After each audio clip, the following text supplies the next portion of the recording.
What's going on YouTube? This is Rob A again, and today we're going to be taking a look at Transformers Prime Beast Hunter's Hardshell.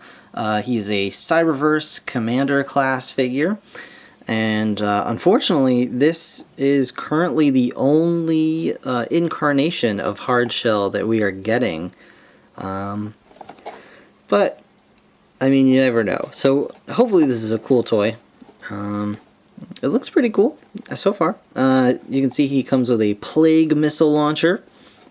So he has a launcher that shoots plague missiles, I guess.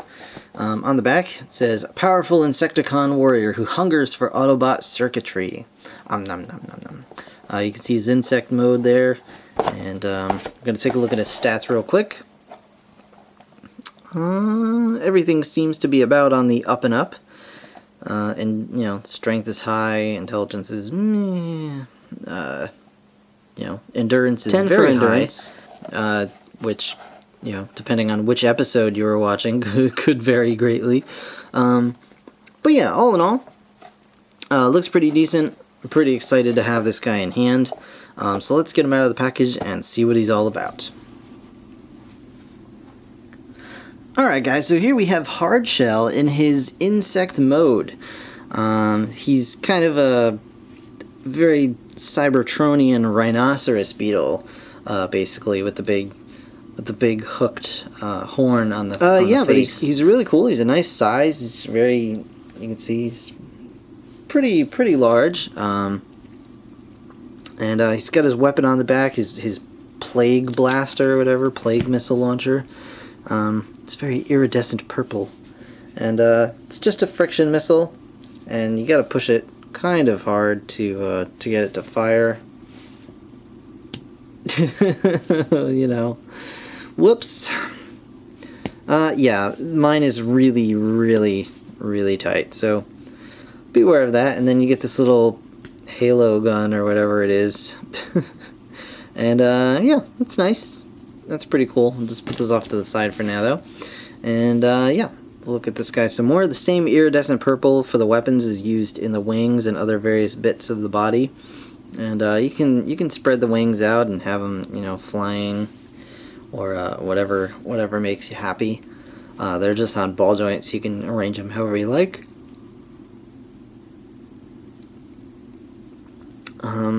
The two sets of legs in the front are all one solid piece, so you can kind of get them. You can you know, swivel them around a little bit, but they don't really do anything. The back legs are jointed, ball jointed at the, I'll call it the shoulder because that's what it'll eventually be, and the elbow, and then just a regular pin swivel here. So you just get that, or pin hinge, I should say. Not really much on the bottom. You do get in the front. You can see this guy has a gnarly face going on. I'll try and show that off for you.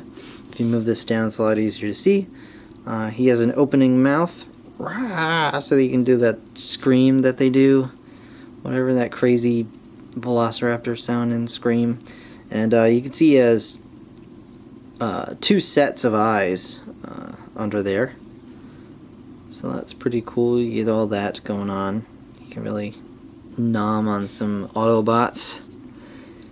And yeah, that's pretty much the insect mode. Not much else to talk about. It's a decent representation of the insect from the show.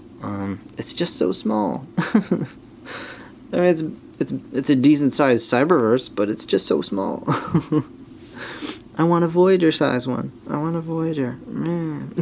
So anyway, to transform this guy, and I've only done this once, so I'm going to try and do it without, you know, messing anything up, but I make no promises. So first we're just going to go ahead and kind of take his rear end here and split it apart, and then just unfold his legs out of that. And we're just going to do this on the other side. There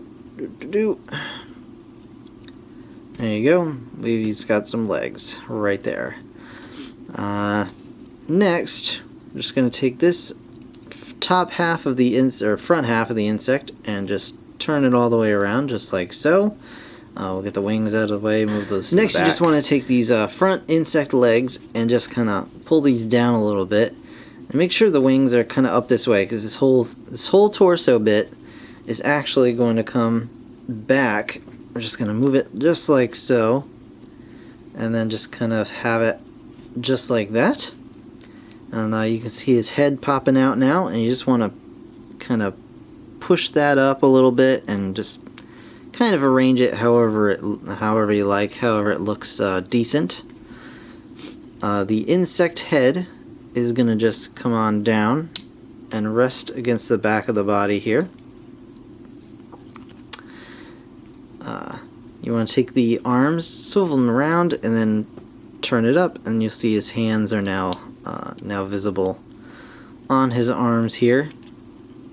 We're just going to get the wings out of the way between the insect legs and the back. So he does have a whole lot going on to his back here, but it really doesn't look that bad, all things considered. Once you have the arms out, last but not least, you want to take the shoulder pads from back here and make sure they come up and over these screws, and they are going to just kind of fit very snugly right there, and they'll kind of clip in. It's very solid, and those will become his shoulders. And there you have Hardshell in robot mode. And there we go. We can get him to stand up. Yeah. So, like I said before, he's not big enough for Hardshell. Even I think as a Cyberverse, he's not that terribly large. I'll show you. I'll show him next to Ironhide. You can see that he is taller than Ironhide, but not nearly as wide. Which I grant you, Ironhide is a very wide figure.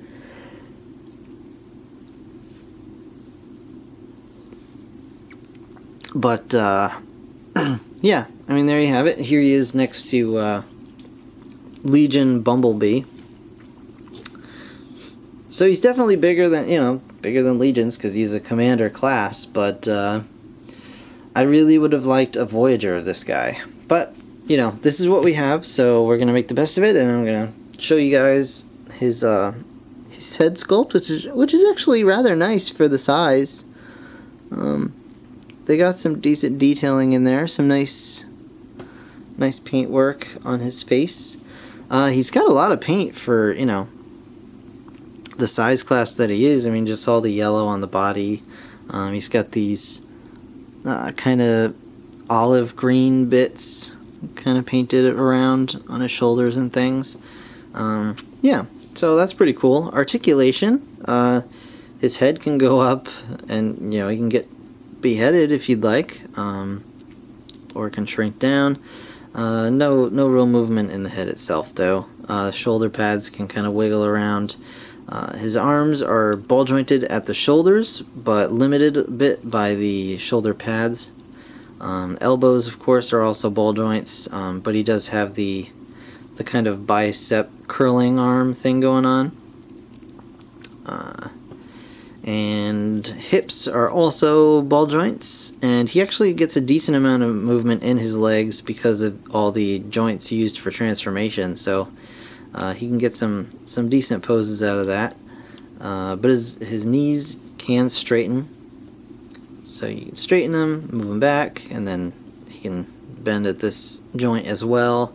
And his feet are on ball joints, so you can get decent movement out of them, including some ankle tilt there. And that's about it for articulation. He does still have his wings, which don't really work all that well in this mode. You can have them kind of open out to the sides, but not really in any useful flying pose. So there is that. He is a bit fiddly around just the torso area is a bit fiddly, because his torso wants to separate more, wants to go in more, and his head wants to come in, and you know, it's a tough act, kind of just trying to find a balance there and hold it. So it is a bit of a fiddly figure. And that's kind of where I leave off here, is that he is a fiddly figure, but not a bad one. He's not bad, he's decent, and he's currently the only Insecticon that we have for Prime anyway. So, you know, I mean, take that into account when you're deciding whether or not you want to, you know, seek this guy out. He's not a bad toy, a little back heavy. Oh, there we go. There we go. That's got it. A little back heavy, but he looks decently enough like Hardshell from the show. He's a decent figure, and I mean, getting him to look as good as he does in this mode and in his insect mode, I think sticking to the model that they use, the character model, they did a pretty good job overall. He's not perfect, he's certainly got his flaws, but, you know, I mean, if you can find this guy for, you know, between $8 to $10, it's not bad. It's not a bad way to spend a $10 bill. I've seen much worse. But that's going to do it for this review, guys. I want to thank you so very much, as always, for watching. Be sure to like, comment, and subscribe if you haven't already. And, yeah. I've got a lot more Transformers, hopefully, coming up pretty soon. I've got a bunch of stuff on pre-order that'll hopefully show up in the near future. And in the meantime, thanks again. I'll see you guys in the next one. Bye for now.